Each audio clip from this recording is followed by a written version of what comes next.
Welcome to prime nine desk analysis. నేను రాజు.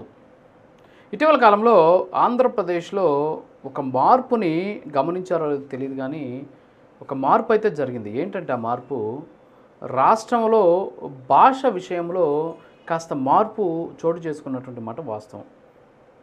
గతంలో అయితే బూతులు ఇష్టానుసారంగా అంటే ఒక టీవీ ఆన్ చేసినా లేదు ఒక మొబైల్లో ఒక వీడియో చూసినా లేదు అసెంబ్లీ చూసినా ఎక్కడ చూసినా సరే ఒక రాజకీయ నాయకుడు బయటకు వచ్చాడు అంటే ఆయన నోట్ తెరిస్తే మొత్తం బూతులే.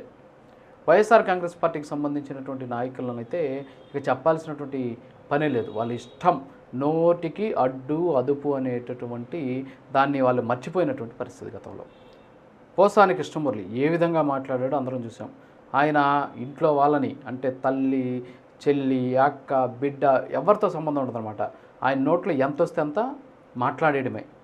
అరే నేను ఒక చదువుకున్నాన్ని, అరే నేను ఒక జ్ఞానం ఉన్నటువంటి వ్యక్తిని, నేను ఒక సినిమాల్లో అందరూ కూడా నన్ను చూసేటటువంటి ఒక వ్యక్తిని, ఫేమ్ ఉంది, అయినా సరే నాకెందుకు ఈ కర్మ అని అనుకోకుండా నోటికి వచ్చినట్టు మాట్లాడినటువంటి పోసాని కృష్ణమురళి. ఇక రోజా, ఆమె అసెంబ్లీలో ఎలా మాట్లాడిందో కూడా అందరం చూసాం.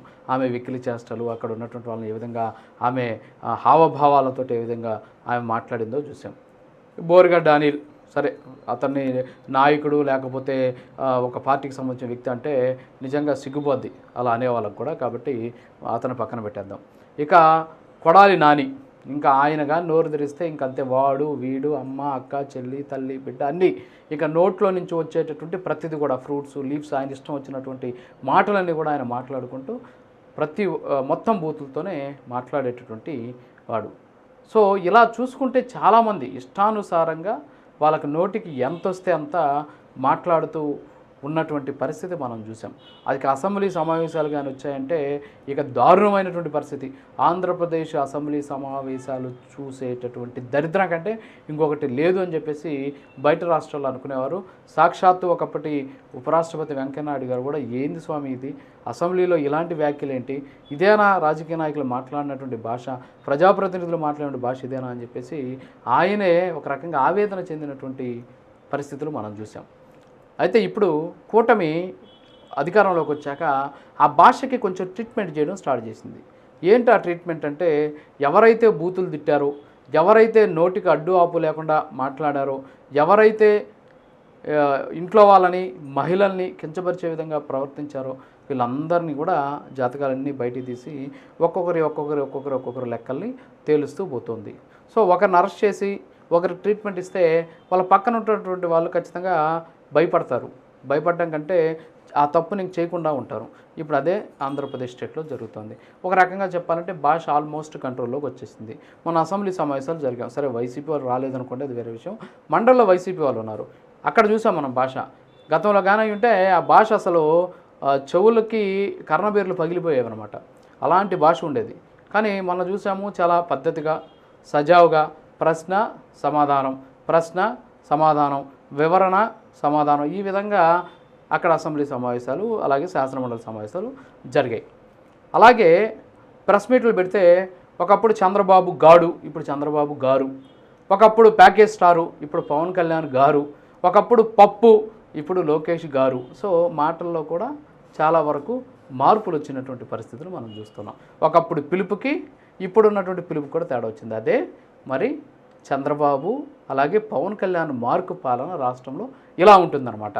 సో ఇప్పుడు మాట్లాడేటటువంటి ప్రతి ఒక్కరు కూడా ఒళ్ళు దగ్గర పెట్టుకొని, నోటిని అదుపులో పెట్టుకొని, మైండ్ని అధీనంలో పెట్టుకొని, మనసుని లగ్గం వేసుకొని, అంటే దాన్ని ఏమంటాం ముడేసుకొని, అంటే చాలా జాగ్రత్తగా పద్ధతిగా గౌరవంగా, మేము మనుషులం, వినేవాళ్ళు కూడా మనుషులు, మా చుట్టూ సమాజం ఉంది, సమాజంలో మేము మాట్లాడుతున్నాం అనేటటువంటి దాన్ని ఒళ్ళు దగ్గర పెట్టుకొని చాలా జాగ్రత్తగా మాట్లాడుతున్నారు. అందుకే నేను అనుకుంటా చంద్రబాబు నాయుడు కూడా మాట్లాడుతూ ఆంధ్రప్రదేశ్ రాష్ట్రంలో భాషని బాగు చేసామని చెప్పేసి ఆయన మాట్లాడాడు. సో దీన్ని బట్టి ఏమర్థమవుతుంది, ఒక ట్రీట్మెంట్ స్టార్ట్ అయితే ఇవన్నీ కూడా వస్తాయి. అదే జగన్మోహన్ రెడ్డి హయాంలో ఇలా మాట్లాడేటటువంటి వాళ్ళని అదుపు చేసేటటువంటి ప్రయత్నం కూడా చేయలేదు.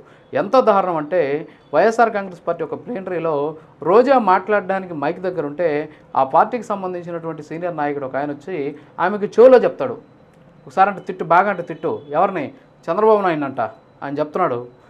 ఎవరు, మన జగన్మోహన్ రెడ్డి చెప్తున్నాడు ఎక్కువ అంటే తిట్టు అని చెప్పేసి బహిరంగంగా అది మైకులు అందరూ కూడా విన్నారు. అది సోషల్ మీడియాలో కూడా మనం ఆ వీడియో ఇప్పుడు కూడా చూడొచ్చు. అంటే ఆ స్థాయిలో చెప్పి మరి తిట్టించినటువంటి పరిస్థితి. బూతులు ఇంకా షోలు అయితే చాలా చూశారనమాట చాలామంది. ఒక్కొక్కరు ఏ విధంగా చూపించారనేది షోలు చాలామంది ఈరోజు రాష్ట్రంలో మొబైల్లో ఉన్న ప్రతి ఒక్కరు కూడా చూశారు ఆ పార్టీకి సంబంధించినటువంటి నాయకులు. కానీ ఈరోజు అలాంటి బూత్ పరిస్థితి ఆంధ్రప్రదేశ్ రాష్ట్రంలో లేదు. గౌరవం పెరిగింది, మనిషి అంటే విలువ పెరిగింది, మాటకి పొదుపు పెరిగింది. వైఎస్ఆర్ కాంగ్రెస్ పార్టీ నాయకులు మాట్లాడే మాటకి పొదుపు పెరిగింది. వైఎస్ఆర్ కాంగ్రెస్ పార్టీ నాయకులు ఎదుటివారికి ఇచ్చేటటువంటి గౌరవం పెరిగింది. ఇదంతా కూడా కూటమి తీసుకున్నటువంటి నిర్ణయాలు. ఎప్పుడైతే పవన్ కళ్యాణ్ ప్రశ్నించాడో, ఎప్పుడైతే పవన్ కళ్యాణ్ ఈ అంశం మీద సీరియస్ అయ్యారో ఆంధ్రప్రదేశ్ రాష్ట్రంలో ఏంటి పరిస్థితి అని, ఆ రోజు నుంచి హోంమంత్రిని ఎప్పుడైతే ఆయన చెప్పాడో నేనే హోంమంత్రి అయితే పరిస్థితి ఇలా ఉండదని ఏ రోజైతే ఆయన చెప్పాడో ఆ రోజు నుంచి పరిస్థితులు మారాయి. కేవలం నాయకులు మాట్లాడేటువంటి భాషలో కూడా మాత్రమే కాదు, సోషల్ మీడియా ఓపెన్ చేస్తే సోషల్ సైకోలు ఏ విధంగా రెచ్చిపోయారో చూసాం. ఒక్కొక్క మెసేజ్ చూస్తే అసలు నిజంగా వీళ్ళు మనుషులేనా అనేటటువంటి పరిస్థితి. అసలు రకరకాలైనటువంటి అంటే ఈ ప్రపంచంలో కనీసం డిక్షనరీలో కూడా అర్థం దొరకనటువంటి బూతుల్ని వాళ్ళు రాసినటువంటి పరిస్థితి మనం చూసాం సోషల్ మీడియాలో. ఇక ఏదైతే బొమ్మల్ని వాళ్ళు మార్ఫింగ్ చేసినటువంటి ఫోటోలు, అలాగే బూతు మాటలతో కూడినటువంటి మెసేజ్లు ఇవన్నీ కూడా పెట్టినటువంటి పరిస్థితులు చూసాం. కానీ ఈరోజు సోషల్ మీడియాని ధైర్యంగా ఓపెన్ చేసి చూడగలుగుతున్నాం. ఎక్కడ కూడా ఇంకా ఉన్నాయి, అక్కడక్కడ కామెంట్స్ రూపంలో బూతులు వినిపిస్తున్నాయి. కానీ వాస్తవంగా పెట్టేటటువంటి పోస్టుల్లో ఈరోజు ఆ రకమైనటువంటి పరిస్థితి లేదు అని చెప్పుకోవచ్చు. సో ఈ విధంగా ఆంధ్రప్రదేశ్లో ఈరోజు ఒక భాషకి కరెక్షన్ జరిగింది. రాజకీయ నాయకులు ఇలానే మాట్లాడాలి అనేటటువంటి ఒక భాషకి ఒక నిర్ణయం తీసుకున్నారు. ఒకరిని అరెస్టు చేసి లోపలేస్తే ఆ పర్యవసానం ఎలా ఉంటుందో ఈరోజు ఆంధ్రప్రదేశ్ రాష్ట్రంలో ఉన్నటువంటి వైఎస్ఆర్ కాంగ్రెస్ పార్టీలో బూతులు మాట్లాడినటువంటి నాయకులుకి అర్థమవుతుంది. సో ఈరోజు బూతు అనేది లేకుండా ఆంధ్రప్రదేశ్ రాజకీయాల్లో చేసినటువంటి కూటమికి నిజంగా హ్యాట్సాప్ చెప్పాలి. అక్కడక్కడ కూటమికి సంబంధించినటువంటి కొంతమంది నాయకులు కాస్త శృతి మించి మాట్లాడుతున్నారు. వాళ్ళు కూడా అదుపులో ఉండాల్సినటువంటి అవసరం ఉంది. ఎందుకంటే తప్పు చేసే వాళ్ళని మనం ప్రశ్నించేటప్పుడు మనం తప్పు చేయకుండా ఉండాలనేటువంటి అంశాన్ని కూడా ఈ నాయకులు గుర్తిరిగితే బాగుంటుందని తెలియజేసుకుంటూ ఇది ఇవాల్టి desk analysis. Straight into prime 9.